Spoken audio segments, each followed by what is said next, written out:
Okay. അപ്പം ഇന്ന് നമ്മൾ പറയാനായിട്ട് ഉദ്ദേശിക്കുന്ന ഒരു ടോപ്പിക് മോഡേൺ സൈബർ സെക്യൂരിറ്റി.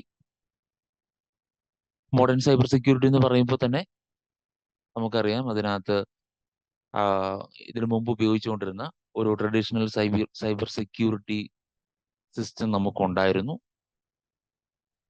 അപ്പൊ അതിൽ നിന്ന് എന്തൊക്കെയോ മാറ്റങ്ങൾ വരുത്തിയിട്ടാണ് നമ്മുടെ ഇപ്പോഴത്തെ സൈബർ സെക്യൂരിറ്റി. അതുകൊണ്ട് തന്നെയാണ് നമ്മൾ മോഡേൺ സൈബർ സെക്യൂരിറ്റി എന്നുള്ള പേര് ഇവിടെ പറയുന്നത്.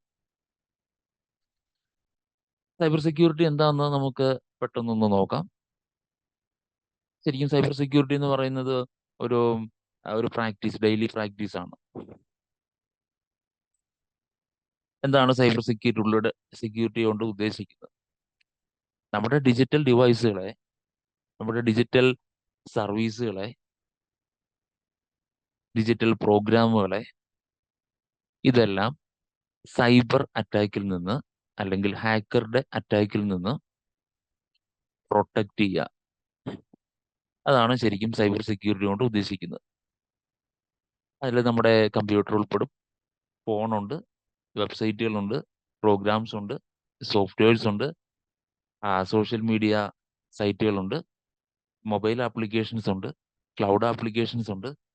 ഇതെല്ലാം ഡിജിറ്റൽ സർവീസുകളാണ്. ടെലിഫോൺ സിസ്റ്റം ഉണ്ട്. അപ്പൊ ഇതെല്ലാം തന്നെ ഡിജിറ്റൽ സർവീസുകളാണ്.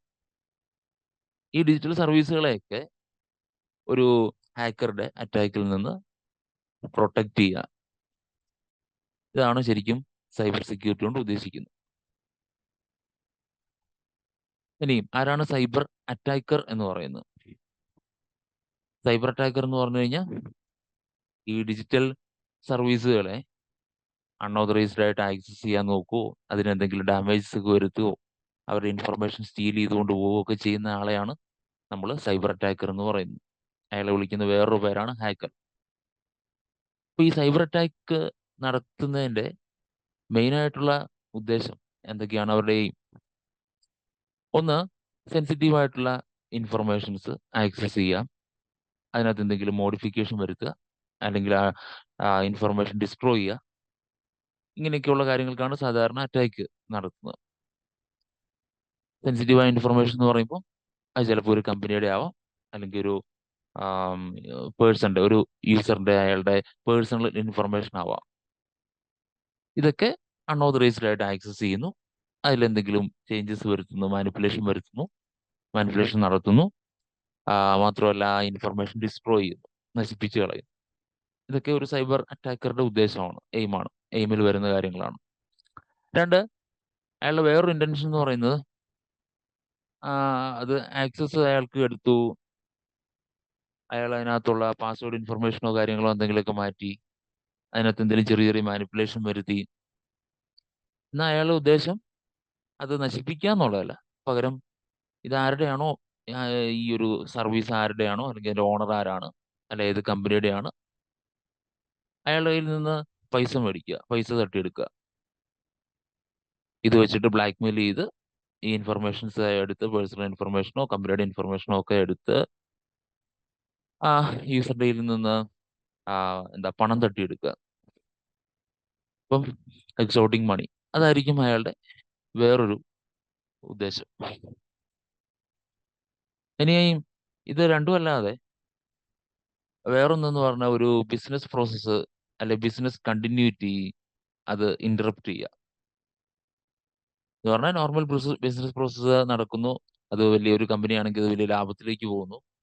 ആ കമ്പനിയെ നഷ്ടത്തിലാക്കാൻ, ആ കമ്പനിയെ നശിപ്പിക്കാൻ ടാർഗറ്റ് ചെയ്ത് നടത്തുന്ന ചില സൈബർ അറ്റാക്കുകളും.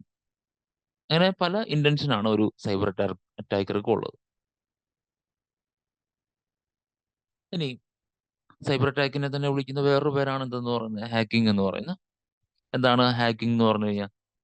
ഒരു കമ്പ്യൂട്ടർ സിസ്റ്റമോ അല്ലെങ്കിൽ നെറ്റ്വർക്കോ ഒരു ഡാറ്റയോ ഇതൊക്കെ അൺഓതറൈസ്ഡ് ആയിട്ട് ആക്സസ് ചെയ്യുക, അതിനകത്തുള്ള ഇൻഫർമേഷൻസ് ഒക്കെ ചെക്ക് ചെയ്യുക, ഇതിനകത്ത് എന്തെങ്കിലും മോഡിഫിക്കേഷൻ വരുത്തുകയോ ഡിസ്ട്രോയ് ചെയ്യുകയോ ഒക്കെ ചെയ്യുന്നതിനെയാണ് നമ്മൾ ഹാക്കിംഗ് എന്ന് പറയുന്നത്.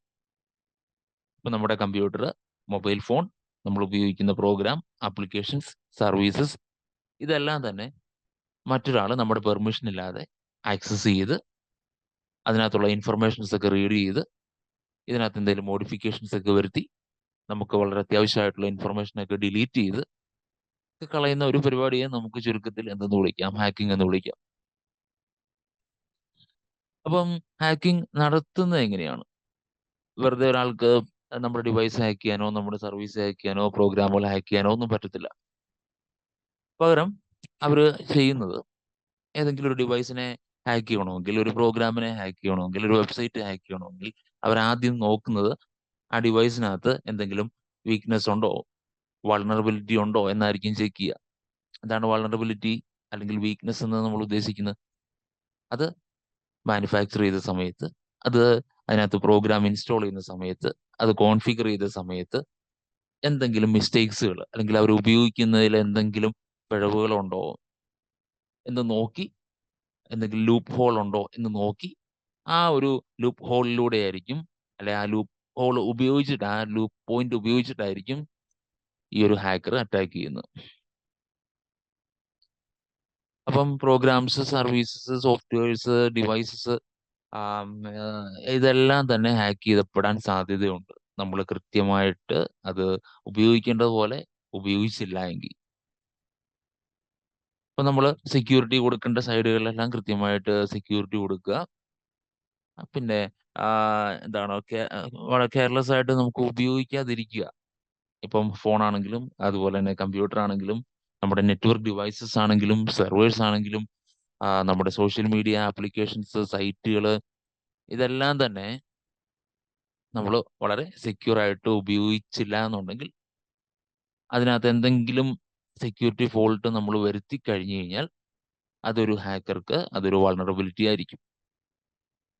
ഫോർ എക്സാമ്പിൾ, പാസ്വേഡ് ഒക്കെ നമ്മൾ സെറ്റ് ചെയ്യുമ്പോൾ നമ്മൾ ഏതെങ്കിലും ഒരു സിമ്പിൾ ആയിട്ടുള്ള പാസ്വേഡ് സെറ്റ് ചെയ്ത് കഴിഞ്ഞാൽ അതൊരു വൾണറബിലിറ്റി ആണ്. നമ്മൾ ആപ്ലിക്കേഷനൊക്കെ അപ്ഡേറ്റ് ചെയ്യേണ്ട സമയത്ത് കൃത്യമായിട്ട് അപ്ഡേറ്റ് ചെയ്തില്ല, ആപ്ലിക്കേഷനൊക്കെ ഔട്ട്ഡേറ്റഡ് ആയിട്ട് കിടക്കുവാണ് എങ്കിൽ അതൊരു വൾണറബിലിറ്റി ആണ്. ഇതൊക്കെ ഹാക്കർക്ക് അറ്റാക്ക് ചെയ്യാനുള്ള ഓരോ സാധ്യതകളാണ്. ഇനി പലതരത്തിലുള്ള ഹാക്കിംഗ് ഉണ്ട്. അതിനെക്കുറിച്ചാണ് ഞാൻ അടുത്തത് പറയുന്നത്. അതിൽ ഒന്നാമത്തെ സോഷ്യൽ എഞ്ചിനീയറിംഗ്. അപ്പൊ ഇവിടെ ലിസ്റ്റ് ചെയ്തതിൽ ഒരു 10 ഉണ്ട്. ആ 10 കൂടുതൽ അറ്റാക്കുകളൊക്കെ ഉണ്ടാവാം. പക്ഷെ ഏറ്റവും മെയിൻ ആയിട്ടുള്ള ഒരു 10 ഹാക്കിംഗ് ടൈപ്പുകളാണ് ഞാൻ ഈ പറയുന്നത്. ആദ്യത്തെ സോഷ്യൽ എഞ്ചിനീയറിംഗ്. അപ്പൊ ഈ അറ്റാക്കിങ്ങിന്റെ ഉദ്ദേശം എന്ന് പറഞ്ഞു കഴിഞ്ഞാൽ നമ്മുടെ സോഷ്യൽ മീഡിയ വെബ്സൈറ്റുകൾ അത് ഹാക്ക് ചെയ്തെടുക്കുക, അതിലെ ഇൻഫർമേഷൻ സ്റ്റീൽ ചെയ്യുക, അതല്ലെങ്കിൽ അത് ഉപയോഗിച്ചിട്ട് നമ്മുടെ ഡിവൈസുകളെ ഹാക്ക് ചെയ്യുക. ഈ ഒരു മെത്തേഡാണ്, അല്ലെങ്കിൽ ഈ ഒരു ടൈപ്പ് ഹാക്കിംഗ് ആണ് സോഷ്യൽ എഞ്ചിനീയറിംഗ് എന്ന് പറയുന്നത്. രണ്ടാമത് ഫിഷിംഗ്. ഫിഷിംഗ് എന്ന് പറഞ്ഞു കഴിഞ്ഞാൽ നമുക്ക് പരിചയമുള്ള ഒരു കാര്യമാണ്. ഫേക്ക് URLകൾ ക്രിയേറ്റ് ചെയ്ത് അതിനെ, നമ്മുടെ ഒരു നെറ്റ്വർക്ക് ട്രാഫിക്കിനെ, നമ്മുടെ ഒരു റിക്വസ്റ്റിനെ വേറെ ഏതെങ്കിലും ഒരു സെർവറിലേക്ക് റീഡയറക്റ്റ് ചെയ്യുന്നു. ഇപ്പൊ എക്സാമ്പിൾ, ജിമെയിലിന്റെ പോലെ, ജിമെയിലാണ് നമുക്ക് ആവശ്യം. നമ്മൾ ഒരു യൂസർ എപ്പോഴും ബ്രൗസ് ചെയ്തുകൊണ്ടിരിക്കുന്നത് ജിമെയിലാണ്, അല്ലെങ്കിൽ ജിമെയിൽ സൈറ്റിലേക്കാണ് അവർ എപ്പോഴും ഉപയോഗിച്ചുകൊണ്ടിരിക്കുന്നത്. അപ്പൊ ഏതെങ്കിലും ഒരാൾ ജിമെയിൽ പോലെ ഒരു ഫേക്ക് സെർവർ വേറെ ഒരെണ്ണം ക്രിയേറ്റ് ചെയ്യും, അല്ലെങ്കിൽ ജിമെയിലിന്റെ തന്നെ ഫേക്ക് ആപ്ലിക്കേഷൻ വേറെ ഒരെണ്ണം ക്രിയേറ്റ് ചെയ്ത്, ഫേക്ക് വെബ്സൈറ്റ് ഒരെണ്ണം ക്രിയേറ്റ് ചെയ്ത് അതിന്റെ ഒരു URL ഏതെങ്കിലും ഒരു യൂസറിന് അയച്ചു കൊടുക്കും. ആ URLിലേക്ക് കയറി യൂസർ നെയിം പാസ്വേഡും ടൈപ്പ് ചെയ്ത് കൊടുത്തു കഴിഞ്ഞാൽ അത് പോകുന്നത് ജിമെയിലിന്റെ ഒറിജിനൽ സെർവറിലേക്കല്ല, പകരം ഒരു ഹാക്കർ ക്രിയേറ്റ് ചെയ്ത ഫേക്ക് സെർവറിലേക്കാണ് ഈ യൂസർ നെയിം പാസ്വേഡ് സേവ് ആവുന്നത്. അപ്പൊ ആ രീതിയിലുള്ള അറ്റാക്ക്, അങ്ങനെ പല ടൈപ്പ്, ആ ഒരു എക്സാമ്പിൾ പറഞ്ഞാണ്. അപ്പൊ അതുപോലുള്ള അറ്റാക്കുകളെയാണ് നമ്മൾ ഫിഷിംഗ് എന്ന് പറയുന്നത്. ഇനി മാൽവെയർ അറ്റാക്ക് എന്ന് പറഞ്ഞു കഴിഞ്ഞാൽ ഏതെങ്കിലും ഒരു വൈറസ് പ്രോഗ്രാം ക്രിയേറ്റ് ചെയ്ത്, ട്രോജനോ അങ്ങനെയുള്ള ടൈപ്പ് വൈറസ് ഒക്കെ ക്രിയേറ്റ് ചെയ്ത് ഏതെങ്കിലും ഒരു യൂസറിന് അയച്ചു കൊടുക്കും. ആ യൂസർ ആപ്ലിക്കേഷൻ അല്ലെങ്കിൽ ആ ഒരു പ്രോഗ്രാം ഇൻസ്റ്റാൾ ചെയ്ത് കഴിയുന്ന സമയത്ത് എന്ത് സംഭവിക്കും? ആ യൂസറിന്റെ ഡിവൈസ് മുഴുവൻ ഹാക്കറുടെ കൺട്രോളിലാവും. ആ രീതിയിലുള്ള അറ്റാക്കിനെയാണ് നമ്മൾ മാൽവെയർ ഹാക്കിംഗ് അല്ലെങ്കിൽ മാൽവെയർ അറ്റാക്ക് എന്ന് പറയുന്നത്. അടുത്തത് ഡിനൈൽ ഓഫ് സർവീസ് അറ്റാക്ക്, അല്ലെങ്കിൽ DOS എന്ന് പറയും. ഇപ്പൊ ഏതെങ്കിലും ഒരു സെർവറിനെ, ആ സെർവറിൽ നിന്ന് പ്രൊവൈഡ് ചെയ്യുന്ന സർവീസിനെ സ്റ്റോപ്പ് ചെയ്യാനായിട്ട് ശ്രമിക്കുന്ന രീതിയിലുള്ള അറ്റാക്കാണ് ഡിനൈൽ ഓഫ് സർവീസ് അറ്റാക്ക് എന്ന് പറയുന്നത്. ഇപ്പൊ നമ്മുടെ ജെറ്റ്കിങ്ങിന് ഒരു വെബ്സൈറ്റ് ഉണ്ട്. ആ വെബ്സൈറ്റിൽ നിന്നാണ് പല സർവീസസും, അല്ലെങ്കിൽ പബ്ലിക്കിന് ആവശ്യമുള്ള പല സർവീസസും കൊടുക്കുന്നത് ആ വെബ്സൈറ്റിൽ നിന്നാണ്. ആ വെബ്സൈറ്റിനെ അറ്റാക്ക് ചെയ്യാൻ നോക്കിക്കഴിഞ്ഞാൽ അല്ലെങ്കിൽ ആ വെബ്സൈറ്റിന്റെ ഫുള്ളായിട്ട് അതിന്റെ ഡാറ്റ എടുക്കുകയൊന്നുമല്ല. പകരം ആ സെർവറിനെ നമ്മൾ സ്റ്റോപ്പ് ചെയ്യാൻ നോക്കുന്നു. ഒരു ഹാക്കർ അതിനെ സ്റ്റോപ്പ് ചെയ്യാൻ നോക്കുന്നു. അതിനകത്തെ സർവീസിനെ സ്റ്റോപ്പ് ചെയ്യാൻ നോക്കുന്നു. അങ്ങനെ സ്റ്റോപ്പ് ചെയ്ത് കഴിഞ്ഞാൽ അവിടുന്ന് പ്രൊവൈഡ് ചെയ്യുന്ന സർവീസ് സ്റ്റോപ്പ് ചെയ്ത് കഴിഞ്ഞാൽ പിന്നെ ആ സെർവറിലേക്ക് വേറെ ആർക്കും കണക്ട് ചെയ്യാനായിട്ടോ അതിലേക്ക് ആ സർവീസുകൾ ആക്സസ് ചെയ്യാനോ പറ്റില്ല. അതിനെയാണ് ഡിനൈൽ ഓഫ് സർവീസ് അറ്റാക്ക് എന്ന് പറയുന്നത്. അടുത്തത് SQL ഇഞ്ചക്ഷൻ. SQL ഇഞ്ചക്ഷൻ എന്ന് പറയുന്നത് ഡാറ്റാബേസുകളെ അറ്റാക്ക് ചെയ്യുന്നതിനെയാണ് പൊതുവെ SQL ഇഞ്ചക്ഷൻ എന്ന് പറയുന്നത്. ഡാറ്റാബേസ് എന്ന് പറയുന്നത് വളരെ ഇമ്പോർട്ടന്റ് ആയിട്ടുള്ള ഒരു കാര്യമാണ്. എല്ലാ വെബ്സൈറ്റുകളും സെർവറുകളും ഒക്കെ അവർ ഡാറ്റാബേസുകൾ ഉപയോഗിക്കുന്നുണ്ട്. ഇപ്പൊ നമ്മളൊരു സൈറ്റിൽ പോയി രജിസ്റ്റർ ചെയ്ത് കഴിഞ്ഞാൽ, ഏതെങ്കിലും ഒരു വെബ്സൈറ്റിൽ പോയി നമ്മൾ എന്തെങ്കിലും ഒരു സർവീസിന് വേണ്ടി നമ്മൾ രജിസ്റ്റർ ചെയ്ത് കഴിഞ്ഞാൽ നമ്മൾ ക്രിയേറ്റ് ചെയ്യുന്ന യൂസർ നെയിം, പാസ്വേഡ്, അതുപോലെ നമ്മുടെ മെയിൽ ID, ഇതൊക്കെ ഏതെങ്കിലും ഒരു ഡാറ്റാബേസിലേക്കായിരിക്കും അത് സേവ് ആവുന്നത്. അപ്പോൾ ഒരു ഹാക്കർ ഈ ഡാറ്റാബേസ് അറ്റാക്ക് ചെയ്യണമെങ്കിൽ അയാൾ ഉപയോഗിക്കുന്ന മെത്തേഡാണ് SQL ഇഞ്ചക്ഷൻ എന്ന് പറയുന്നത്. ഇനിയും ക്രോസ് സൈറ്റ് സ്ക്രിപ്റ്റിങ്ങും പാസ്വേഡ് അറ്റാക്കുകളും, ഇത് രണ്ടും പാസ്വേഡുകൾ ഹാക്ക് ചെയ്തെടുക്കാനായിട്ട് ഉപയോഗിക്കുന്ന മെത്തേഡുകളാണ്. വയർലെസിന്റെയോ അല്ലെങ്കിൽ ഏതെങ്കിലും എന്താണ് വെബ്സൈറ്റുകൾ, വെബ്സൈറ്റുകളുടെ ലോഗിൻ പേജുകൾ, ഇതൊക്കെ അതിനകത്തൂടെയൊക്കെ നമ്മുടെ പാസ്വേഡ്സ് അറ്റാക്ക് ചെയ്യാനായിട്ട് ഉപയോഗിക്കുന്ന മെത്തേഡാണ് ക്രോസ് സൈറ്റ് സ്ക്രിപ്റ്റിങ്ങും പാസ്വേഡ് അറ്റാക്കുകൾ. ഇപ്പൊ ക്രോസ് സൈറ്റ് സ്ക്രിപ്റ്റിംഗ് ഒക്കെ എങ്ങനെ ചെയ്യുമെന്ന് ചോദിച്ചു കഴിഞ്ഞാൽ, പാസ്വേഡ് ഒക്കെ ടൈപ്പ് ചെയ്യേണ്ട ഫീൽഡുകൾ ഉണ്ടെങ്കിൽ അതിലേക്ക് സ്പെഷ്യൽ ക്യാരക്ടറുകൾ, സ്പെഷ്യൽ കോഡുകൾ അതിലേക്ക് ഇൻപുട്ട് ചെയ്ത് കൊടുത്താണ് യൂസറുകളുടെ പാസ്വേഡ് അറ്റാക്ക് ചെയ്യുന്നത്. പിന്നെ man in the middle attack, അത് പൊതുവെ കമ്മ്യൂണിക്കേഷന്റെ സമയത്താണ് man in the middle attack വരുന്നത്. അതായത് ഒരു സെൻഡറും റിസീവറും ഉണ്ടെന്ന് വിചാരിക്കുക. ഒരു സെൻഡർ എന്തെങ്കിലും ഒരു ഇൻഫർമേഷൻ, ആ ഒരു ഡാറ്റ റിസീവറിലേക്ക് അയക്കുന്നു. അപ്പൊ ഇതിനിടയിൽ നിൽക്കുന്ന ഒരു അറ്റാക്കർ സെൻഡറിൽ നിന്ന് ആ ഒരു ഇൻഫർമേഷൻ റിസീവ് ചെയ്തെടുത്ത് അതിനകത്ത് എന്തെങ്കിലും മാനിപ്പുലേഷൻ വരുത്തി, മോഡിഫിക്കേഷൻ വരുത്തി, ചേഞ്ചസ് വരുത്തി റിസീവർക്ക് അയച്ചു കൊടുക്കും. സെൻഡർ അയക്കുന്ന ഡാറ്റ നേരെ റിസീവർക്കാണ് കിട്ടേണ്ടത്. പക്ഷെ അറ്റാക്കർ എന്ത് ചെയ്യുന്നു? ഇത് റീഡയറക്ട് ചെയ്ത് അയാളുടെ സെർവറിൽ കൊണ്ടുപോയി അതിനകത്ത് എന്തെങ്കിലും മോഡിഫിക്കേഷൻ വരുത്തി അത് റിസീവറിലേക്ക് അയച്ചു കൊടുക്കും.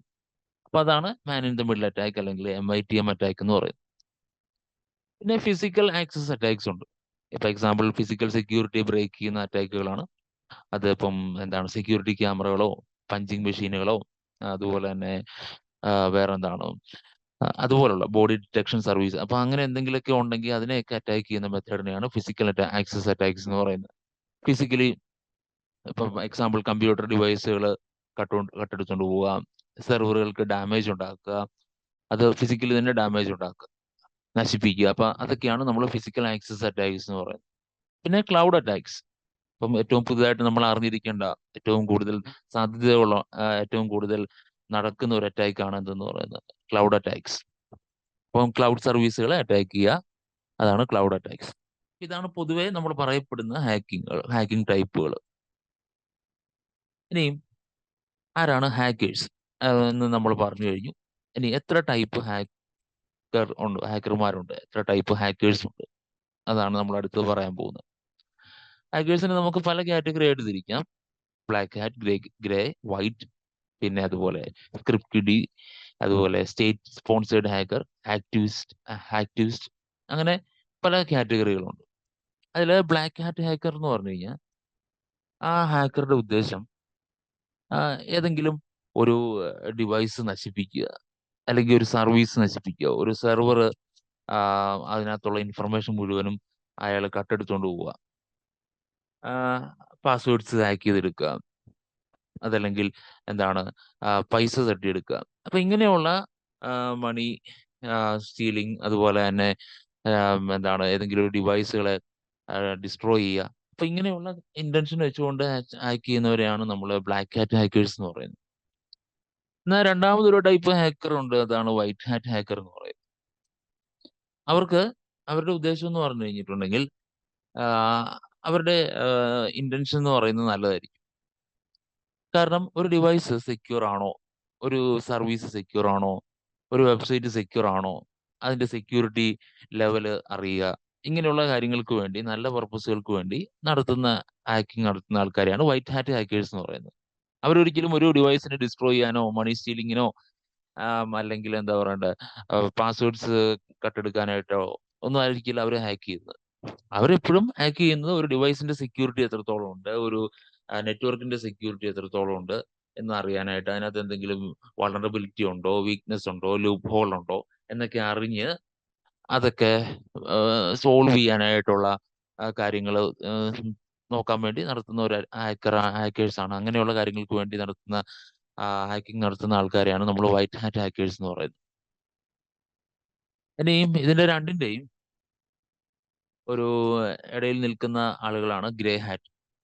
അവർ ചില സമയത്ത് ബ്ലാക്ക് ഹാറ്റ് ഹാക്കറെ പോലെ വർക്ക് ചെയ്യും, ചില സമയത്ത് വൈറ്റ് ഹാറ്റ് ഹാക്കറെ പോലെ വർക്ക് ചെയ്യും. ചില സമയത്ത് അവർ നല്ല പർപ്പസുകൾക്ക് വേണ്ടി ഹാക്ക് ചെയ്യും, ചില സമയത്ത് അവർ മോശം കാര്യങ്ങൾക്ക് വേണ്ടി ഹാക്ക് ചെയ്യും. ആ ടൈപ്പാണ് ഗ്രേ ഹാറ്റ് എന്ന് പറയുന്നത്. ഇപ്പം വൈറ്റ് ഹാറ്റ് ഹാക്കേഴ്സ് ആണ്, അവരെയാണ് നമുക്ക് കമ്പനികൾ കൂടുതൽ ആവശ്യപ്പെടുന്നത്. കാരണം എന്തിനാണ്? ഒരു കമ്പനി അവരുടെ സെക്യൂരിറ്റി ടെസ്റ്റ് ചെയ്യാനായിട്ടും എന്തെങ്കിലും പിഴവുകൾ ഉണ്ടെങ്കിൽ, അവരുടെ എന്തെങ്കിലും വളറബിലിറ്റീസ് ഉണ്ടെങ്കിൽ, വീക്ക്നെസ് ഉണ്ടെങ്കിൽ അത് പറഞ്ഞു കൊടുക്കാനും, അത് സോൾവ് ചെയ്യാനുള്ള മെത്തേഡ് പറഞ്ഞു കൊടുക്കാനും, സജസ്റ്റ് ചെയ്യാനും, എങ്ങനെ സെക്യൂരിറ്റി ഇംപ്രൂവ് ചെയ്യാം എന്ന് പറഞ്ഞു കൊടുക്കാനും ഒക്കെയാണ് വൈറ്റ് ഹാറ്റ് ഹാക്കേഴ്സിനെ കമ്പനികൾ കൂടുതൽ അപ്പോയിന്റ് ചെയ്യുന്നത്. എന്നാൽ ബ്ലാക്ക് ഹാറ്റ് ഹാക്കേഴ്സിനെ അപ്പോയിന്റ് ചെയ്യുന്ന കമ്പനീസും ഉണ്ട്. എന്ന് പറഞ്ഞാൽ മറ്റുള്ള കമ്പനീസിന് അല്ലെങ്കിൽ മറ്റുള്ള എന്റർപ്രൈസുകളെ നശിപ്പിക്കാനൊക്കെ ബ്ലാക്ക് ഹാറ്റ് ഹാക്കേഴ്സിനെയും കമ്പനികൾ അപ്പോയിന്റ് ചെയ്യാറുണ്ട്. അത് വളരെ റെയർ ആയിട്ട് മാത്രമാണ്. പിന്നെ സ്ക്രിപ്റ്റ് കിഡീസ് അതെന്ന് പറഞ്ഞു കഴിഞ്ഞാൽ എപ്പോഴും മറ്റുള്ളവർ ഡെവലപ്പ് ചെയ്ത ഹാക്കിംഗ് മെത്തേഡും, അതുപോലെ തന്നെ അവർ മറ്റുള്ളവർ വേറെ ഏതെങ്കിലും ഹാക്കേഴ്സ് ഡെവലപ്പ് ചെയ്ത ടൂളുകൾ ഉപയോഗിച്ച് അവർ വെറുതെ, പ്രത്യേകിച്ച് ഒരു ആവശ്യമില്ല എന്നാ ഒരു രസത്തിന് വേണ്ടി ഹാക്ക് ചെയ്യുന്ന ആൾക്കാർ, അവരെയാണ് നമ്മൾ സ്ക്രിപ്റ്റ് കിഡി എന്ന് പറയുന്നത്. ഒരു ടൂൾ പുതിയതായിട്ട് കണ്ടുപിടിച്ചു, ഹാക്കിംഗ് എന്ന് പറഞ്ഞ സാധനം കേട്ടു, അത് നമ്മൾ എങ്ങനെ ടെസ്റ്റ് ചെയ്യുന്നു, എങ്ങനെ വർക്ക് ചെയ്യുന്നു എന്നൊക്കെ അറിയാൻ വേണ്ടി ചുമ്മാതെ ഒരു പരീക്ഷണം പോലെ ഉപയോഗിക്കുന്ന ആൾക്കാരെയാണ്, പ്രത്യേകിച്ച് ഒരു ടൂള് പഠിച്ചെടുത്ത് വെറുതെ ഒരു സമയം പോക്കിന് വേണ്ടിയിട്ട്, ടൈം പാസിന് വേണ്ടി മാത്രം ഹാക്ക് ചെയ്യുന്ന ആൾക്കാരെയാണ് നമ്മൾ സ്ക്രിപ്റ്റ് ഡി എന്ന് പറയുന്നത്. പിന്നെ സ്റ്റേറ്റ് സ്പോൺസേഡ് ഹാക്കേഴ്സ് ഉണ്ട്. അപ്പൊ അതിന്റെ ഒരു പ്രത്യേകത, അവർ കൂടുതലും ഈ ഗവൺമെന്റ് സെക്ടറിലായിരിക്കും. അവർ ഗവൺമെന്റ് സെക്ടർ എന്ന് പറഞ്ഞാൽ ഗവൺമെന്റ് ആയിരിക്കും അവർ അപ്പോയിന്റ് ചെയ്യുന്നത്. വേറെ ഏതെങ്കിലും രാജ്യത്തെ ഹാക്ക് ചെയ്യുക, അവിടുത്തെ ഇൻഫർമേഷൻസ് അറ്റാക്ക് ചെയ്യുക, അങ്ങനെയുള്ള കാര്യങ്ങൾ ഹാക്ക് ചെയ്തെടുക്കുക, അതിനു വേണ്ടിയിട്ടൊക്കെയാണ് നമ്മൾ സ്റ്റേറ്റ് സ്പോൺസേഡ് ഹാക്കേഴ്സിനെ ഒരു ഗവൺമെന്റ് വെക്കുന്നത്. അതൊരു രാജ്യം മറ്റു രാജ്യത്തിനെ അറ്റാക്ക് ചെയ്യുന്ന, അല്ലെ ഒരു രാജ്യത്തിന്റെ സെക്യൂരിറ്റി നോക്കുക എന്നുള്ളതല്ല, മറ്റു രാജ്യങ്ങളുടെ സെക്യൂരിറ്റി വയലേറ്റ് ചെയ്യുക, അതിനകത്ത് അവരുടെ സെക്യൂരിറ്റി സർവീസസ് ബ്രേക്ക് ചെയ്യുക, അവരുടെ ഇൻഫർമേഷൻ സിസ്റ്റത്തിലേക്ക് കയറി ചെല്ലുക, അതൊക്കെയാണ് സ്റ്റേറ്റ് സ്പോൺസേഡ് ഹാക്കറിന്റെ ഉദ്ദേശം. അവരെ അവരെ അതിനു വേണ്ടിയിട്ടാണ് അപ്പോയിന്റ് ചെയ്യുന്നത്. ഇനി ഹാക്ടിവിസ്റ്റ് എന്ന് പറഞ്ഞാൽ ഈ ഹാക്കിംഗ് സർവീസുകളെ കുറിച്ച് എന്താ ഒരു പഠനം നടത്തുക, അതിനകത്ത് റിസർച്ചിങ് നടത്തുക, പുതിയ ഹാക്കിംഗ് മെത്തേഡുകൾ കണ്ടുപിടിക്കുക. അപ്പൊ അങ്ങനെ ഒരു ഹാക്കിംഗ് എന്ന് പറയുന്നത് ഒരു എന്താ പാഷനാക്കി മാറ്റിയ ഒരു ഗ്രൂപ്പ് ഓഫ് ആൾക്കാരെയാണ് നമ്മൾ, ഹാക്കേഴ്സിനെയാണ് നമ്മൾ ഹാക്ടിവിസ്റ്റ് എന്ന് പറയുന്നത്. അപ്പൊ ഇങ്ങനെ ഇത്രയും ടൈപ്പ് ഹാക്കേഴ്സ് ആണുള്ളത്. മെയിൻലി ബ്ലാക്ക്, ഗ്രേ, വൈറ്റ്, ഇത് മൂന്നുമാണ് നമ്മൾ ഹാക്കർ ടൈപ്പ് ചോദിച്ചു കഴിഞ്ഞാൽ നമുക്ക് പറയാൻ പറ്റുക ബ്ലാക്കും ഗ്രേയും വൈറ്റും ആണ്. പിന്നെ ഈ ഹാക്കിംഗ് പഠിച്ച അല്ലെങ്കിൽ ഹാക്കേഴ്സിന്റെ കാര്യങ്ങളെ കുറിച്ച് നമ്മൾ പറഞ്ഞു, സെക്യൂരിറ്റി കാര്യങ്ങളെ കുറിച്ച് പറഞ്ഞു. ഈ സെക്യൂരിറ്റി ഒക്കെ നമ്മൾ എവിടെയാണ് ഇംപ്ലിമെന്റ് ചെയ്യേണ്ടത്? എല്ലാ സ്ഥലങ്ങളിലും നമുക്ക് സെക്യൂരിറ്റി ആവശ്യമുണ്ട്, ഒരിടത്തും സെക്യൂരിറ്റി ആവശ്യമില്ലാത്തതില്ല. പ്രത്യേകിച്ച് ഡിജിറ്റൽ സെക്യൂരിറ്റി ആണെങ്കിൽ നമ്മുടെ ഡിജിറ്റൽ ഡിവൈസ് ഉപയോഗിക്കുന്ന എല്ലാ സ്ഥലങ്ങളിലും നമുക്ക് സെക്യൂരിറ്റി വേണം. ഇവൻ നമ്മുടെ പേഴ്സണൽ ഡിവൈസ് തൊട്ട് നമ്മുടെ വീടുകളില്, ഓഫീസുകളില്, ഗവൺമെന്റ് ഓഫീസുകളില്, IT കമ്പനികളില്, ഹോസ്പിറ്റലുകള്, അങ്ങനെ എവിടെയൊക്കെയാണോ ഡിജിറ്റൽ ഡിവൈസുകൾ നിങ്ങൾ ഉപയോഗിക്കുന്നത്, ഡിജിറ്റൽ സർവീസസ് നിങ്ങൾ എവിടെയൊക്കെയാണോ ഉപയോഗിക്കുന്നത്, അവിടെ എല്ലാം തന്നെ സെക്യൂരിറ്റി ആവശ്യമാണ്. എന്നാൽ നമുക്കൊരു എന്താണ് എന്റർപ്രൈസ് ലെവൽ നോക്കുവാണെങ്കിൽ, അല്ലെങ്കിൽ നമ്മുടെ ഒരു വർക്ക് എൻവയോൺമെന്റ് നോക്കുവാണെങ്കിൽ, കൂടുതലും IT സെക്ടറുകളിലാണ് നമുക്ക് ഈ ഒരു സെക്യൂരിറ്റിയുടെ ആവശ്യം കൂടുതലായിട്ട് വരുന്നത്. അതുകൊണ്ട് തന്നെ നമുക്ക് ഈ IT സർവീസുകളിൽ എന്താണ് സെക്യൂരിറ്റിയുടെ ആവശ്യം, എങ്ങനെയൊക്കെയാണ് സെക്യൂരിറ്റി സർവീസ് ആവശ്യം വരുന്നത് എന്നതിനെ കുറിച്ചാണ് നമ്മൾ പറയാൻ പോകുന്നത്. പക്ഷെ അത് പഠിക്കുന്നതിന് മുമ്പ് നമ്മൾ ഈ IT ഡിപ്പാർട്ട്മെന്റിനെ കുറിച്ചും IT ഡിപ്പാർട്ട്മെന്റിലുള്ള പല ഡിവിഷൻസിനെ കുറിച്ചും അതിന്റെ എക്കോസിസ്റ്റത്തെ കുറിച്ചും ഒക്കെ ഒന്ന് അറിഞ്ഞിരിക്കുന്നത് എപ്പോഴും നല്ലതായിരിക്കും. അപ്പൊ നമ്മളൊരു ഒരു IT കമ്പനിയിൽ ചെന്ന് കഴിഞ്ഞാൽ, അല്ലെങ്കിൽ ഒരു കമ്പനിയിലെ IT സെക്ടർ എടുത്തു നോക്കിക്കഴിഞ്ഞാൽ, അതിനെ നമുക്ക് 3 ഭാഗങ്ങളായിട്ട് അല്ലെ 3 സെക്ടറുകളാക്കി നമുക്ക് തിരിക്കാം. പല സെക്ടേഴ്സ് ഉണ്ട്, എന്നാൽ പൊതുവിലുള്ള ഒരു ഡിവിഷനാണ് ഈ പറയുന്നത്. ഒന്ന് ഒന്നാമത്തെ സെക്ടർ അല്ലെങ്കിൽ ഒന്നാമത്തെ ഡിവിഷൻ എന്ന് പറയുന്നത്, അല്ലെങ്കിൽ അവരുടെ ആ, ഒന്നാമത്തെ ഡിപ്പാർട്ട്മെന്റ്, IT-യിലെ ഒന്നാമത്തെ ഡിപ്പാർട്ട്മെന്റ് എന്ന് പറയുന്നത് ഇൻഫ്രാസ്ട്രക്ചർ ഡിപ്പാർട്ട്മെന്റ് ആണ്. രണ്ടാമത്തെ ഡെവലപ്മെന്റ് ഡിപ്പാർട്ട്മെന്റ് ആണ്. 3 സെക്യൂരിറ്റി ഡിപ്പാർട്ട്മെന്റ് ആണ്. അപ്പൊ അതില് ഇൻഫ്രാസ്ട്രക്ചർ എന്ന് പറയുന്നത് ഏകദേശം ഒരു ഫൗണ്ടേഷൻ പോലെ, IT സർവീസുകളൊക്കെ വർക്ക് ചെയ്യാൻ ആവശ്യമുള്ള ഒരു ഫൗണ്ടേഷൻ പോലെയാണ്. IT എൻവയോൺമെന്റിന് വേണ്ടിയിട്ടുള്ള ഒരു ഫൗണ്ടേഷൻ പോലെയാണ് ഇൻഫ്രാസ്ട്രക്ചർ. ഡെവലപ്മെന്റ് എന്ന് പറഞ്ഞു കഴിഞ്ഞാൽ അവിടെ ഇൻഫ്രാസ്ട്രക്ചർ മാത്രം പോരാ, വർക്ക് ചെയ്യാൻ ആവശ്യമുള്ള പ്രോഗ്രാംസ്, ആപ്ലിക്കേഷൻസ്, സർവീസുകൾ ഇതെല്ലാം നമുക്ക് വേണം. അത് ഡെവലപ്പ് ചെയ്തെടുക്കുന്ന ഏരിയ ആണ് ഡെവലപ്മെന്റ് സെക്ഷൻ. ഇനി ഇൻഫ്രാസ്ട്രക്ചറിനും ഡെവലപ്മെന്റിനും ആവശ്യമുള്ള സെക്യൂരിറ്റി പ്രൊവൈഡ് ചെയ്യുന്ന, അതിന് വേണ്ടുന്ന പ്രൊട്ടക്ഷൻ കൊടുക്കുന്ന ഒരു സൈഡാണ് സെക്യൂരിറ്റി ഡിപ്പാർട്ട്മെന്റ്. അപ്പൊ അങ്ങനെ 3 ഡിപ്പാർട്ട്മെന്റുകളാക്കി നമുക്ക് തിരിക്കാം. അതില് നമുക്ക് ആദ്യം നമ്മൾ പറയാൻ പോകുന്നത് ട്രഡീഷണൽ ആയിട്ട് നമ്മൾ ഉപയോഗിച്ചു വന്ന, നമ്മൾ ഫോളോ ചെയ്തു വന്ന ഇൻഫ്രാസ്ട്രക്ചർ മെത്തേഡും ഡെവലപ്മെന്റ് പ്രോസസ്സുകളും സെക്യൂരിറ്റി മെത്തേഡുകളെ കുറിച്ചൊക്കെയാണ് ആദ്യം പറയാൻ പോകുന്നത്. അതിനുശേഷം നമുക്ക് മോഡേൺ ആയിട്ട് ഇൻഫ്രാസ്ട്രക്ചർ എന്താണ്, മോഡേൺ ഡെവലപ്മെന്റ് പ്രോസസ്സ് എന്താണ്, മോഡേൺ സെക്യൂരിറ്റി മെത്തേഡുകൾ എന്താണ്, ഇതിനെക്കുറിച്ച് പറയാം. അപ്പൊ ആദ്യം നമ്മൾ അറിഞ്ഞിരിക്കേണ്ടത് ഇൻഫ്രാസ്ട്രക്ചർ, ഡെവലപ്മെന്റ്, സെക്യൂരിറ്റി, ഇങ്ങനെ 3 ഡിപ്പാർട്ട്മെന്റുകൾ നമ്മുടെ IT-യിലുണ്ട്. അതിൽ ആദ്യം നമ്മൾ നോക്കാൻ പോകുന്നത് ഇൻഫ്രാസ്ട്രക്ചർ മെത്തേഡുകളാണ്, ഇൻഫ്രാസ്ട്രക്ചർ ഡിപ്പാർട്ട്മെന്റ് ആണ്.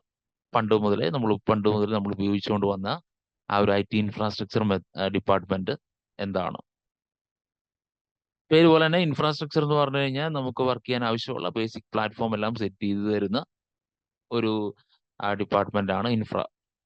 അതിൽ ഹാർഡ്വെയർ ഉണ്ട്, നെറ്റ്വർക്ക് ഉണ്ട്, സോഫ്റ്റ്വെയർ ഉണ്ട്, കമ്മ്യൂണിക്കേഷൻ ആവശ്യമുള്ള ഹാർഡ്വെയർ സോഫ്റ്റ്വെയർ ഡിവൈസുകളുണ്ട്, മറ്റ് ഫെസിലിറ്റീസും. ഇതെല്ലാം ചേരുന്നതാണ് സാധാരണ ഒരു ഇൻഫ്ര. ഹാർഡ്വെയർ എന്ന് പറഞ്ഞാൽ അതിൽ എല്ലാം വരും. പ്രത്യേകിച്ച് നമ്മുടെ കമ്പ്യൂട്ടർ സിസ്റ്റം ആണ് നമുക്ക് അതിനകത്ത് കാണാൻ കഴിയുക. നെറ്റ്വർക്ക് എന്ന് പറഞ്ഞാലോ router, switch, bridge, firewall, modem, ഇങ്ങനെയുള്ള കാര്യങ്ങളെയാണ് നമ്മൾ പ്രധാനമായിട്ടും നെറ്റ്വർക്ക് സൈഡിൽ നമുക്ക് പറയാൻ പറ്റുക. സോഫ്റ്റ്വെയർ എന്ന് പറഞ്ഞാലോ ഓപ്പറേറ്റിംഗ് സിസ്റ്റം, ആപ്ലിക്കേഷൻ സോഫ്റ്റ്വെയർസ് ആയിട്ടുള്ള MS ഓഫീസ്, അതുപോലെ തന്നെ ആന്റിവൈറസ്, എഡിറ്റേഴ്സ്, പിന്നെ അതുപോലുള്ള കാര്യങ്ങളെയാണ് നമ്മൾ സോഫ്റ്റ്വെയർസ് എന്നുള്ള കാറ്റഗറിയിൽ കൊണ്ടുവരുന്നത്. കമ്മ്യൂണിക്കേഷൻ സൊല്യൂഷൻസ്, നമ്മുടെ ടെലിഫോൺ സിസ്റ്റം ഉണ്ടായിരുന്നു, വോയിസ് ഓവർ IP എന്ന് പറയുന്ന ഒരു പുതിയ ഒരു മോഡേൺ ടെലിഫോൺ സിസ്റ്റം നമുക്കുണ്ട്. അപ്പോൾ അതെല്ലാം നമുക്ക് കമ്മ്യൂണിക്കേഷൻ സൊല്യൂഷൻ എന്ന് പറയാം. പിന്നെ ഇമെയിലും അതുപോലെ ഇൻസ്റ്റന്റ് ചാറ്റുകളും ഒക്കെ നമുക്ക് കമ്മ്യൂണിക്കേഷൻ സൊല്യൂഷനിൽ പറയാവുന്ന കാര്യങ്ങളാണ്. അതുപോലെ മറ്റു ഫെസിലിറ്റികൾ, ഇതെല്ലാം ചേരുന്നതാണ് ട്രഡീഷണൽ IT ഇൻഫ്ര. ഇനി രണ്ടാമത്തെ ഡിപ്പാർട്ട്മെന്റ് ഞാൻ പറഞ്ഞു ഡെവലപ്മെന്റ് ഡിപ്പാർട്ട്മെന്റ് ആണ്, അല്ലെങ്കിൽ സോഫ്റ്റ്വെയർ ഡെവലപ്മെന്റ് ഡിപ്പാർട്ട്മെന്റ് എന്ന് നമുക്ക് പറയാം. ഇപ്പോൾ ട്രഡീഷണലി നമ്മൾ ഉപയോഗിച്ചുകൊണ്ടിരുന്ന ഒരു ഡെവലപ്മെന്റ് മെത്തേഡ് എന്താന്ന് പറഞ്ഞു കഴിഞ്ഞാൽ, അതിന് നമുക്ക് സോഫ്റ്റ്വെയർ ഡെവലപ്മെന്റ് ലൈഫ് സൈക്കിൾ എന്നാണ് പറയുന്നത്.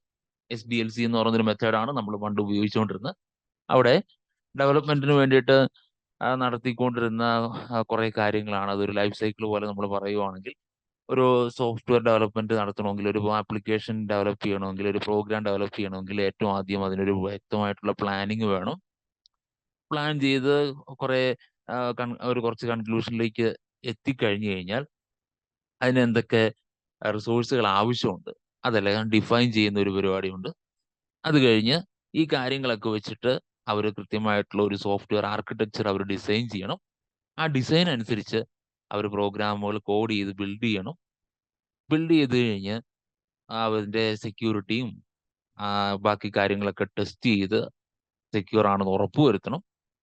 പിന്നെ ഡിപ്ലോയ് ചെയ്യണം, അല്ലെങ്കിൽ ഹോസ്റ്റ് ചെയ്യണം. എല്ലാവർക്കും ആക്സസിബിൾ ആവുന്ന രീതിയിൽ അത് ഹോസ്റ്റ് ചെയ്യണം. അതിനാണ് ഡിപ്ലോയ്മെന്റ് എന്ന് പറയുന്നത്.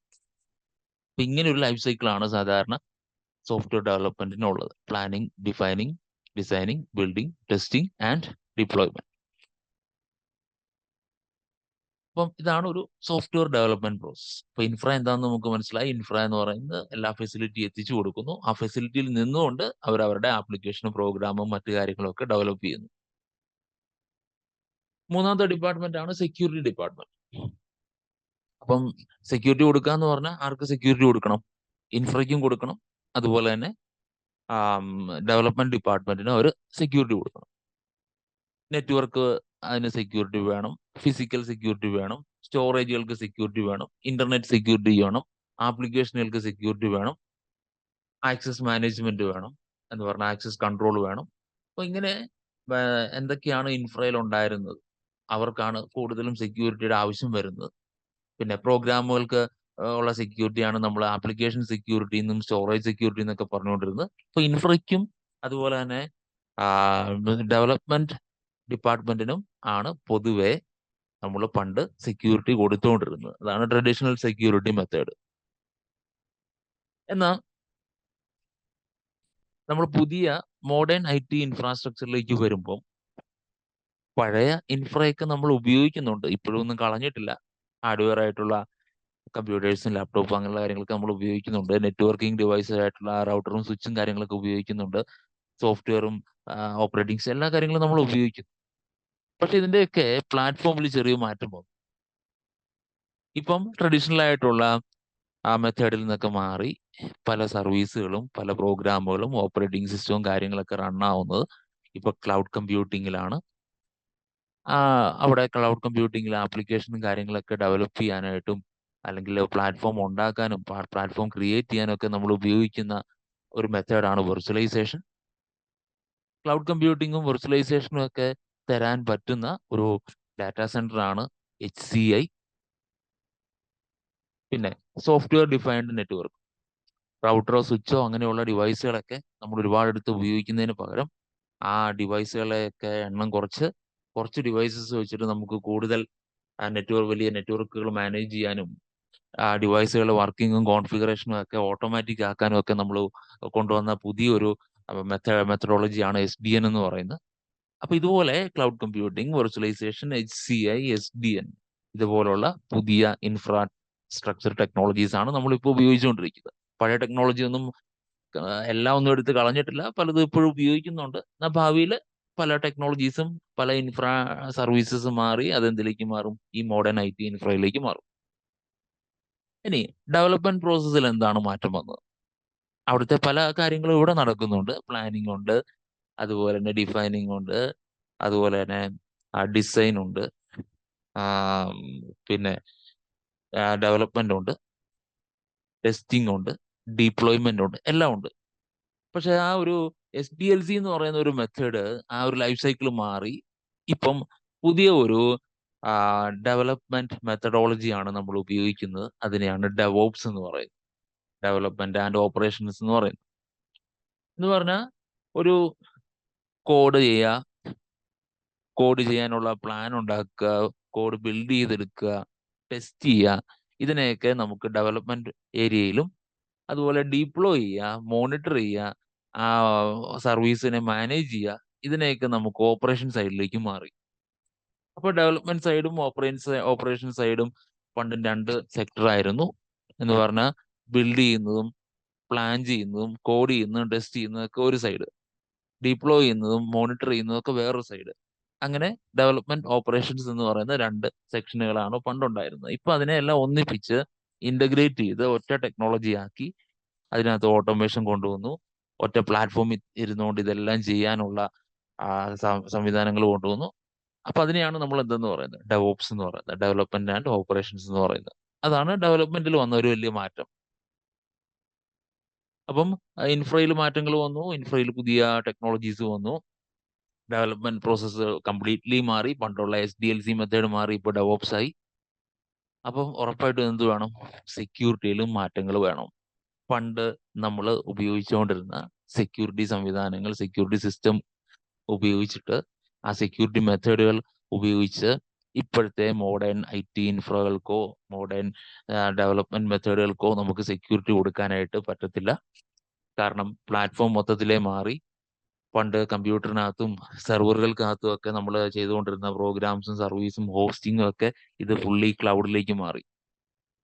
മാത്രമല്ല ഓപ്പറേഷൻസിന്റെ കാര്യങ്ങൾ എടുത്തു കഴിഞ്ഞാൽ, അല്ലെങ്കിൽ സോഫ്റ്റ്വെയർ ഡെവലപ്മെന്റിന്റെ കാര്യങ്ങൾ എടുത്തു കഴിഞ്ഞാൽ, അത് പണ്ട് ഉപയോഗിച്ചുകൊണ്ടിരുന്ന മാനുവൽ മെത്തേഡുകളും സോഫ്റ്റ്വെയർ ഡെവലപ്മെന്റ് പ്രോസസ്സും ഒക്കെ മാറി കംപ്ലീറ്റ്ലി ഡെവോപ്സിലേക്ക് വന്നു.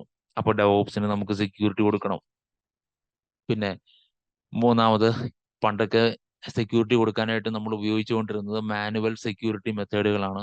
എന്ന് പറഞ്ഞാൽ യൂസർ തന്നെ, ഒരാൾ തന്നെ, ഒരു സെക്യൂരിറ്റി ടെസ്റ്റർ തന്നെ, എന്താണ് സെക്യൂരിറ്റി എഞ്ചിനീയർ തന്നെ, അയാൾ എപ്പോഴും ഓരോ സമയത്തും 24 മണിക്കൂർ ഉണ്ടെങ്കിൽ ഓരോ മണിക്കൂർ ഇടവിട്ടോ അരമണിക്കൂർ ഇടവിട്ടോ സെക്യൂരിറ്റി ടെസ്റ്റ് ചെയ്തുകൊണ്ടിരുന്ന ഒരു രീതിയാണ് ഉണ്ടായിരുന്നത്. അരമണിക്കൂർ ഇടവിട്ട് എന്ത് ചെയ്യണം? ഓരോ സർവീസുകളുടെയും സെക്യൂരിറ്റി ടെസ്റ്റ് ചെയ്യണം.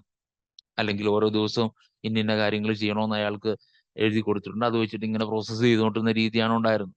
ഇപ്പൊ അതൊക്കെ മാറി ഇപ്പം സെക്യൂരിറ്റി ടെസ്റ്റിംഗ് പോലും ഓട്ടോമാറ്റിക്കായി, ഓട്ടോമേഷൻ വന്നു. അപ്പൊ ഓട്ടോമേഷൻ വന്നതുകൊണ്ട് എന്താണ് ബെനിഫിറ്റ് എന്ന് വെച്ച് കഴിഞ്ഞാൽ, ഈ ഓരോ പ്രാവശ്യവും എന്ത് ചെയ്യണ്ട, അല്ലെ ഓരോ മണിക്കൂർ ഇടവിട്ടോ അരമണിക്കൂർ ഇടവിട്ടോ ഒരു സെക്യൂരിറ്റി എഞ്ചിനീയർ എപ്പോഴും സെക്യൂരിറ്റി ടെസ്റ്റ് ചെയ്യേണ്ട ആവശ്യം വരുന്നില്ല. പകരം അയാൾക്ക് അതിന് വേണ്ടിയിട്ടുള്ള പ്രോഗ്രാമുകൾ എന്താണ് പ്രോഗ്രാം ചെയ്ത് വെച്ച് കഴിഞ്ഞാൽ അരമണിക്കൂർ ഒരു മണിക്കൂർ ഇടവിട്ട് എന്ത് ചെയ്തുകൊണ്ടിരുന്നോളും. ഇത് automatically security, network security test ചെയ്യും. ഏതെങ്കിലും വൾണറബിൾ ആയിട്ടുള്ള കാര്യങ്ങൾ ഉണ്ടെങ്കിൽ അത് എന്ത് ചെയ്യണം, അത് ക്വാറന്റൈൻ ചെയ്യണോ അല്ലെങ്കിൽ അതിനെ ഡിസ്ട്രോയ് ചെയ്യണോ, എന്താണ് കാര്യം ചെയ്യേണ്ടതെന്ന് നമ്മൾ ആ പ്രോഗ്രാമിൽ പറഞ്ഞു കൊടുത്താൽ മതി. അത് വെച്ചിട്ട് ആ പ്രോഗ്രാം റൺ ആയിക്കോളും. അങ്ങനെ ഓട്ടോമാറ്റിക് ത്രെറ്റ് ഐഡന്റിഫൈ ചെയ്യുക, ഡിറ്റക്ട് ചെയ്തിട്ടുണ്ടെങ്കിൽ അതിനെ ഡിസ്ട്രോയ് ചെയ്യുക, ഇങ്ങനെയുള്ള കാര്യങ്ങളെയാണ് നമ്മൾ ത്രെറ്റ് ഇന്റലിജൻസ് എന്ന് പറയുന്നത്.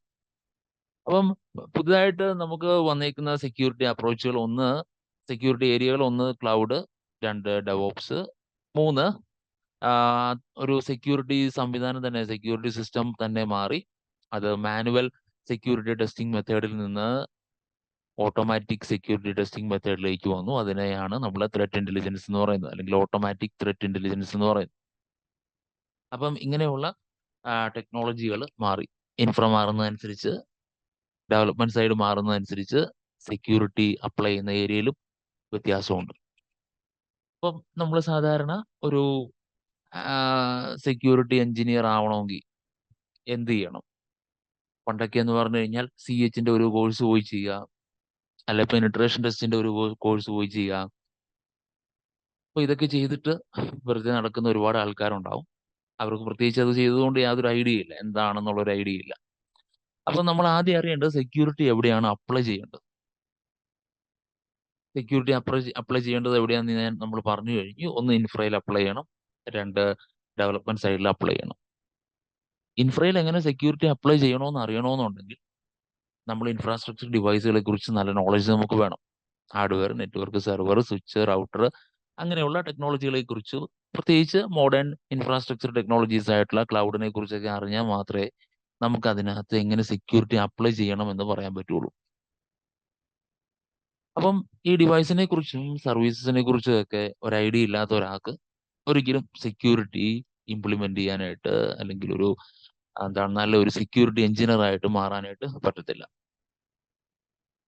അപ്പൊ അതുകൊണ്ട് ഒരു സെക്യൂരിറ്റി എഞ്ചിനീയർ അല്ലെങ്കിൽ സെക്യൂരിറ്റി ഫീൽഡിൽ കരിയർ സ്റ്റാർട്ട് ചെയ്യാൻ ആഗ്രഹിക്കുന്ന ഒരാൾ ഉറപ്പായിട്ടും ഇൻഫ്രാസ്ട്രക്ചറിനെ കുറിച്ച് ഒരു നല്ല നോളജ് നേടിയെടുത്തതിന് ശേഷം പോയാൽ മാത്രമേ അയാൾക്ക് അയാളുടെ ഒരു ആ, നല്ല രീതിയിൽ അയാൾക്ക് പെർഫോം ചെയ്യാൻ, അയാളുടെ ഒരു എവിടെയാണോ വർക്ക് ചെയ്യുന്ന ആ ഒരു ഓർഗനൈസേഷനിൽ നല്ല രീതിയിൽ അയാൾക്ക് പെർഫോം ചെയ്യാനായിട്ട് പറ്റുള്ളൂ.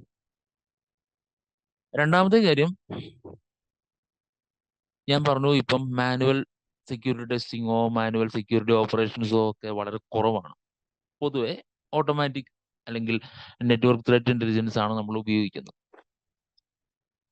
അതൊക്കെ നമുക്ക് ചെയ്യാൻ പറ്റണമെങ്കിൽ അതിന് വേണ്ടുന്ന സെക്യൂരിറ്റി ടെസ്റ്റിംഗ് മെത്തേഡുകൾ നമുക്ക് തന്നെ ഡെവലപ്പ് ചെയ്തെടുക്കാം. ഓട്ടോമാറ്റിക് സെക്യൂരിറ്റിക്ക് വേണ്ടിയിട്ടുള്ള സെക്യൂരിറ്റി മെത്തേഡുകൾ നമുക്ക് ഡെവലപ്പ് ചെയ്തെടുക്കാം. പക്ഷേ അതിന് ചില സ്ക്രിപ്റ്റിംഗ് ലാംഗ്വേജുകളും കാര്യങ്ങളൊക്കെ അറിയണം. അതാണ് പൈത്തൺ പോലുള്ള സ്ക്രിപ്റ്റിംഗ് ലാംഗ്വേജ് അറിഞ്ഞാൽ മാത്രമേ ഈ ഓട്ടോമാറ്റിക് ടെസ്റ്റിങ്ങിനെ കുറിച്ച്, ഓട്ടോമേറ്റഡ് സെക്യൂരിറ്റി ടെസ്റ്റിങ്ങിനെ കുറിച്ച് നമുക്ക് അറിയാനായിട്ട് പറ്റുള്ളൂ. അപ്പൊ അത് നമ്മൾ നിർബന്ധമായിട്ടും പഠിച്ചിരിക്കണം. അതിനുശേഷം വേണം ഏതെങ്കിലും ഒരു സെക്യൂരിറ്റി കോഴ്സ് നമ്മൾ ചെയ്യാൻ. CHO, CPENO അങ്ങനെയുള്ള സെക്യൂരിറ്റി കോഴ്സുകൾ നമുക്ക് ചെയ്യാം. അപ്പം സർട്ടിഫൈഡ് എത്തിക്കൽ ഹാക്കറിന്റെ ഇതെടുത്തു കഴിഞ്ഞാൽ നമുക്ക് ബേസിക്കലി ഹാക്കിങ്ങിനെ കുറിച്ചുള്ള ഒരു ഐഡിയ കിട്ടും. അതിനുശേഷം നമ്മൾ പെനട്രേഷൻ ടെസ്റ്റിങ്ങിന്റെ, അതായത് സെക്യൂരിറ്റി ടെസ്റ്റിങ്, പല രീതിയിലുള്ള ടെസ്റ്റിംഗ് ഉണ്ട്. സെർവറുകളിലെ സെക്യൂരിറ്റി ടെസ്റ്റിങ്, ക്ലൗഡിലേത്, വെബിലേത്, IoT-യിലേത്, അങ്ങനെ പല രീതിയിലുള്ള പല സെക്ടറുകളിലുള്ള സെക്യൂരിറ്റി ടെസ്റ്റിംഗ് നടത്തുന്ന ഒരു കോഴ്സാണ് CPENT എന്ന് പറയുന്നത്. ഇതൊക്കെയാണ് നമുക്ക് ബേസിക് ലെവലിലുള്ള സെക്യൂരിറ്റി കോഴ്സുകൾ വരുന്നത്. അഡ്വാൻസ് ലെവൽ ഇഷ്ടം പോലെ ഉണ്ട്. ഇൻഫർമേഷൻ സെക്യൂരിറ്റി ഉണ്ട്, റിസ്ക് അനാലിസിസ് ഉണ്ട്. അപ്പൊ അങ്ങനെയുള്ള പിന്നെന്താണ്, ഡാറ്റ സെക്യൂരിറ്റി, ഇതൊക്കെ ഒരുപാട് ഹയർ ലെവലിലുള്ള സെക്യൂരിറ്റി കോഴ്സുകളൊക്കെ നമുക്ക് അവൈലബിൾ ആണ്. പക്ഷെ ഒരു ബിഗിനർ എന്നുള്ള രീതിയിൽ നമ്മൾ അതൊന്നും പഠിച്ചിട്ട് പ്രത്യേകിച്ച് ഒരു ഗുണമില്ല. അത് പഠിച്ചവിടെ മനസ്സിലാവത്തുമില്ല. അപ്പോൾ ഇതൊക്കെയാണ് നമുക്കൊരു ബിഗിനർ ലെവലിലുള്ള ഒരാൾക്ക്, അല്ലെങ്കിൽ ഒരു ബിഗിനർ എന്നുള്ള രീതിയിൽ ഒരു കരിയർ സ്റ്റാർട്ട് ചെയ്യാൻ ആഗ്രഹിക്കുന്ന ഒരാൾക്ക് CHO CPENT ഒക്കെ കോഴ്സ് ചെയ്താൽ അയാൾക്ക് അതായിരിക്കും ബെനിഫിറ്റ് ആവുന്നത്, ബെനിഫിഷ്യൽ ആവുന്നത്. അപ്പം ഈ പറഞ്ഞ കാര്യങ്ങളെല്ലാം തന്നെ വെച്ചുകൊണ്ട് നമുക്ക് സൈബർ സെക്യൂരിറ്റി സൈഡിലേക്ക് ഇറങ്ങാനായിട്ട് പറ്റുന്ന ഒരു കോഴ്സ് ജെറ്റ്കിങ് ഡിസൈൻ ചെയ്തിട്ടുണ്ട്. അതാണ് PCA cloud computing and cyber security. ഇവിടെ ആ ഒരു സൈറ്റിൽ പോയി കഴിഞ്ഞാൽ നമുക്ക് അതിന്റെ കാര്യങ്ങൾ കൃത്യമായിട്ട് അറിയാൻ പറ്റും. അപ്പോൾ അത് നമ്മൾ ചെയ്തു കഴിഞ്ഞു കഴിഞ്ഞാൽ നമ്മൾ ഈ പറഞ്ഞ എല്ലാ കാര്യങ്ങളെ കുറിച്ചും നല്ലൊരു നോളജ് കിട്ടും. അപ്പം ഈ ഒരു മെത്തേഡിൽ നമ്മൾ പറയുവാണെങ്കിൽ നമ്മൾ ഇൻഫ്രാസ്ട്രക്ചർ ടെക്നോളജികളെ കുറിച്ചും സെക്യൂരിറ്റി ടെക്നോളജിയെ കുറിച്ചും നല്ലൊരു അവയർനെസ് കൊടുക്കാൻ പറ്റും. നമ്മൾ MCC DCC അങ്ങനെയുള്ള കോഴ്സുകളിൽ പൊതുവെ ഇൻഫ്രാസ്ട്രക്ചർ ടെക്നോളജികൾക്കാണ് നമ്മൾ ഇമ്പോർട്ടൻസ് കൊടുക്കുന്നത്. അവിടെ സെക്യൂരിറ്റി ഇല്ല. എന്നാൽ BCA-യിലേക്ക് വരുമ്പോഴാണ് നമ്മൾ എന്തിലേക്ക് വരുന്നത്, ക്ലൗഡ് കമ്പ്യൂട്ടിങ്ങും അതിന്റെ കൂടെ സൈബർ സെക്യൂരിറ്റിയും പ്രൊവൈഡ് ചെയ്യുന്നത്. MCC-യിൽ ഇൻഫ്ര മാത്രമാണ് നമ്മൾ ഫോക്കസ് ചെയ്യുന്നത്. എന്നാൽ BCA-യിലേക്ക് വരുമ്പോൾ അവിടെ നമ്മൾ സൈബർ സെക്യൂരിറ്റി കൂടെ ഇതിന്റെ കൂടെ നമ്മൾ പ്രൊവൈഡ് ചെയ്യുന്നുണ്ട്. JetKing features in the Limca Book of Records with 11,451 students placed in 1 year, the highest ever by a training institute. JetKing, India's #1 computer hardware networking institute.